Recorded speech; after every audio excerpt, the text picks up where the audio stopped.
Hey guys, Rich here, Rich's Custom Marine and Auto. So today we're going to be working on wheel bearings on our boat trailer. Alright, so first thing we got to do, we got this bearing buddy on here. We got to take that off of there. And you tap on this. As you're removing it, it'll start working its way out. You just don't want to beat on it too much because these things, you can damage them. You can dent them. Watch right down in there, and it's probably hard to see on the video, but you'll start to see movement.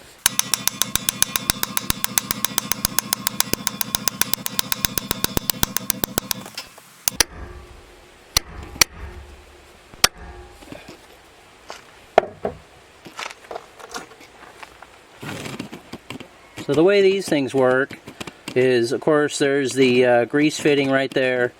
You put your grease gun on, and then this spring that's inside of there puts pressure on this plate. The back side here is full of grease, of course, as you pump it into there. And then what it'll do is it'll start to push this plate out like so. But the positive pressure inside the hub here will prevent water from coming in. That's the theory. So today we're going to be changing out the grease. This is really old grease. So we'll be cleaning all of this out, as well as of course cleaning out inside the hub and all that. So first thing we got to do is get this cotter pin out of the way, and then we can spin that nut off of there.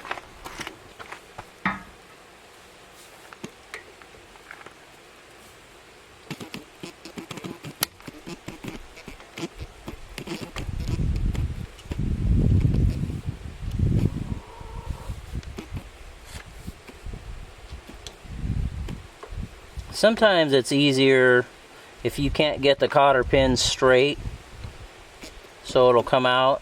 Sometimes it's just easier to cut it off or break it off on that end.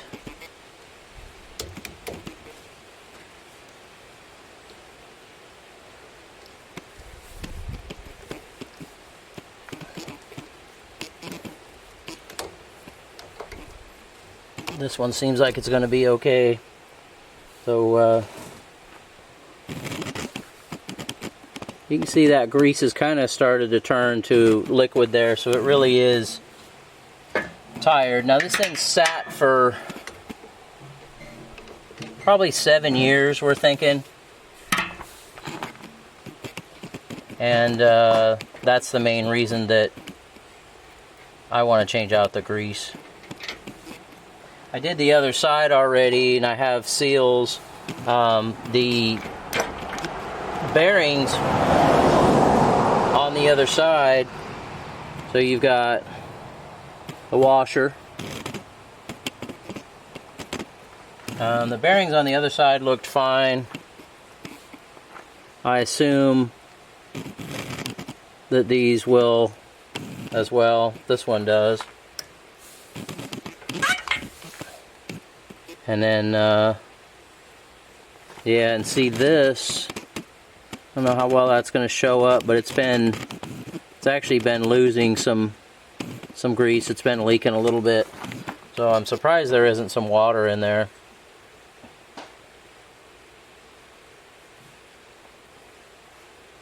Alright, so I'm going to get set up and show you guys how I pull this rear seal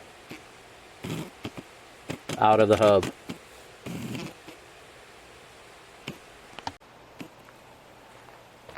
Alright, so what I do is down inside, I just take a punch and lightly put it on the inner bearing.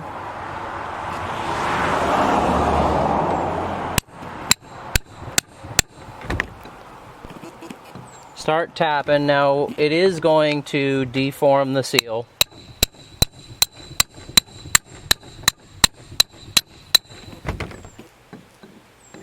That's normal.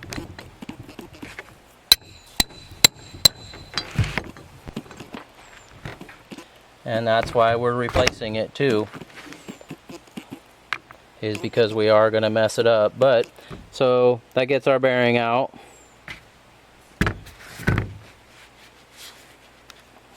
Take a look at the condition of the rollers here real quick. They look good. So I use gasoline to clean my bearings. I don't like using, I have a parts cleaner. I don't like using the parts cleaner because it puts all this nasty crap in there and can clog up your filters and stuff like that. I mean, I guess if you wiped it out as best you could and then use the parts cleaner, that'd be okay. But I just use I have a hand cleaner tub from Waterless Hand Cleaner that I've used the hand cleaner out of it, and then I just put gasoline in it. And make sure you dispose of that gasoline properly for your area.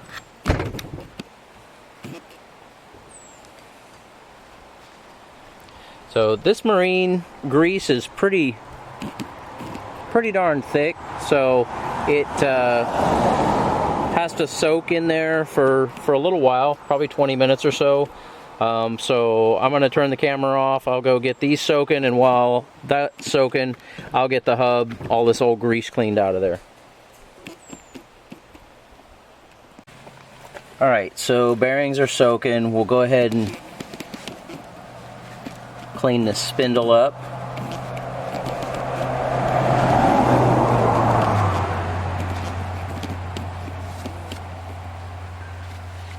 This is a job you're going to go through several paper towels or rags, especially when you consider doing both sides.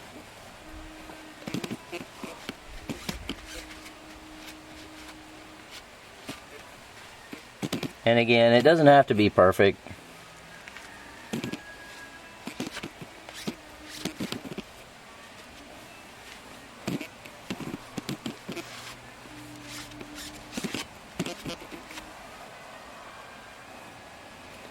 We've also got the hub all cleaned out. Maybe not perfect, but like I said, doesn't have to be. So I'm gonna go finish up those bearings and we'll get ready to pack those. Here's about the best way I've seen to pack wheel bearings. Put a bunch of grease in your hand, and I kind of make it a wedge where it's thinner here and thicker going up, and then you want to see that edge right there by my thumb. You want to force the grease up inside of there, and you do that by just press down and pull out like that. And as you do that, eventually what you'll start to see is that right there. And then you do that going all the way around. Because if you just try to push grease onto the rollers on the side, it's not going to get inside of that, the bearing cage there. So you just keep going around as you see the grease coming out. You can just go around to the next section.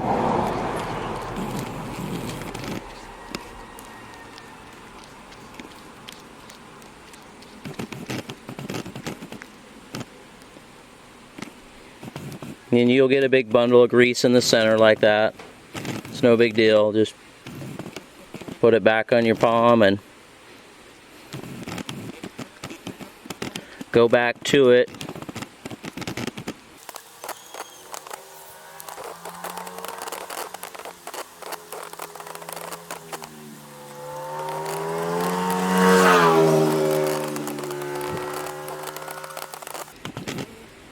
Then once you get the grease all the way around like that, then I'll go ahead and just put a nice coating on the outside. And I'll spare you guys the details. I'll go do the other one and then we'll come back. Alright, so camera battery doesn't seem to like the 101 degrees we're having here in the Pacific Northwest. So, tapping the seal in, make sure it's nice and flush. See if we can get it to where you can... There's the seal number. This is on a 3,500 pound axle. It's very common. Boats and like car trailers, enclosed trailers, stuff like that. Also, you can see it's got the mounting bracket there, the pad for putting brakes on it, if you wanted to do that. But anyways, I put a little bit of grease inside on the bearing race and then put the bearing in, and then I put another layer of grease behind it. I call it a grease dam, and then tap this seal in.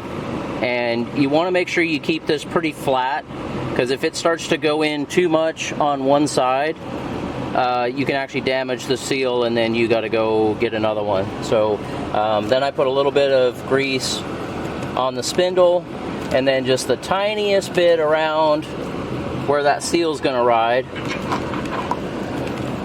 Press that on there, and then I had done this before. I put another little dam of grease in there for the outer bearing. Press that into place, and then we've got our special washer. Make note of the, I don't know if that shows on the camera, but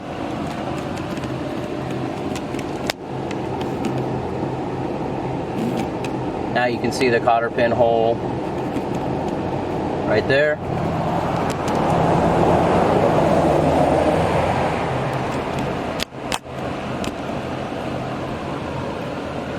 And then we're ready to put the nut on.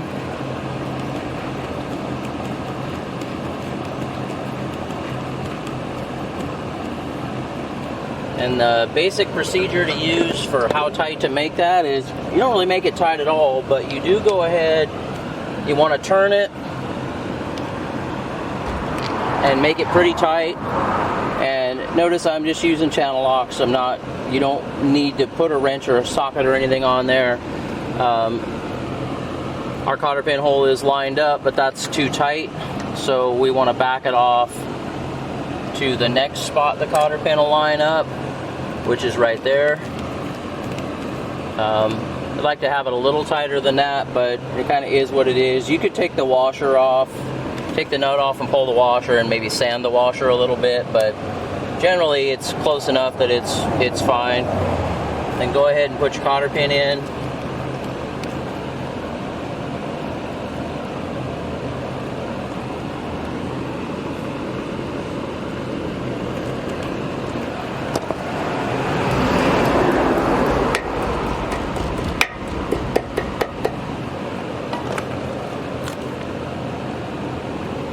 And I usually clip off this other end so that it will tap down in there.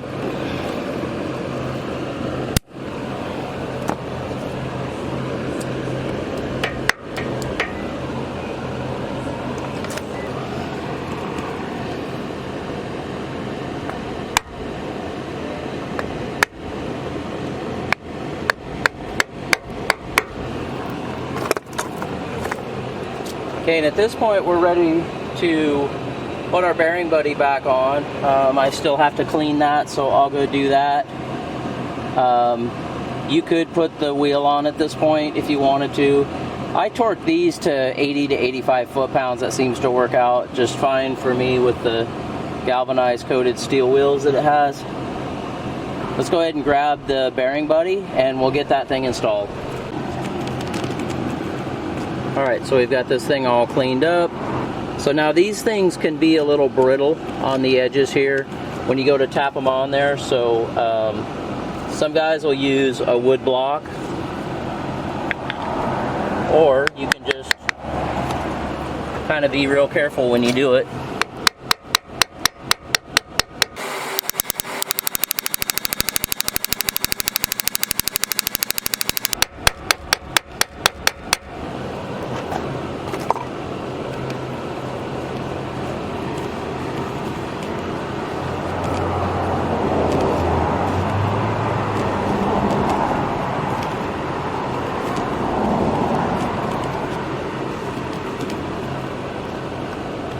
Alright, and with that, you're ready to go ahead and put grease in there. You can grease it until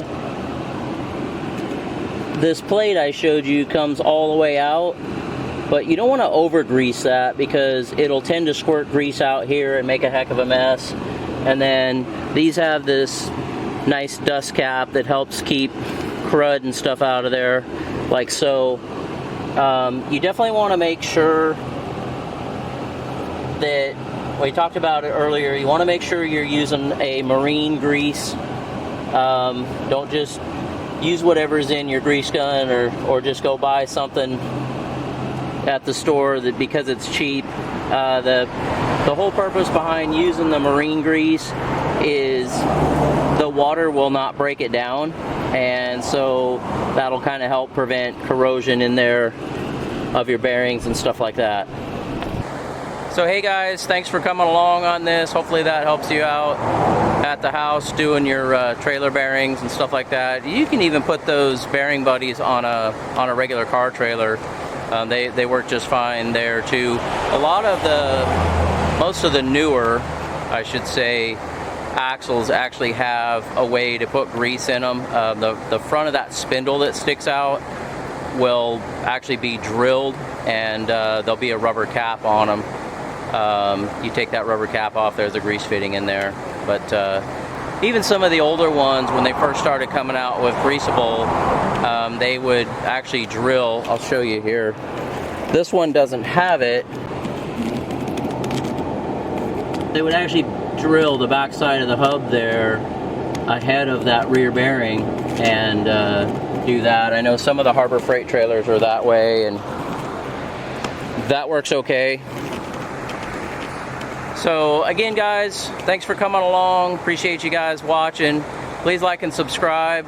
The channel is growing slowly, and we'd like to continue that growth and keep moving on and doing bigger, better things. So like, subscribe, comment, give me your thoughts on this. Maybe you've got a better way of doing it. I know some people are diehard fans of using the bearing greaser. It's two cone-shaped discs, and you put the bearing in between them and you squirt with your grease gun in there, and those are great. They work great. If you're going to do a bunch of bearings, that's the way to go. You end up using a lot of grease before the cavity fills up on the bearing, before it'll actually start filling it. So maybe we'll show that in one of the other videos when I do like my car trailer bearings or something like that. So appreciate you guys, and we will see you in the next one.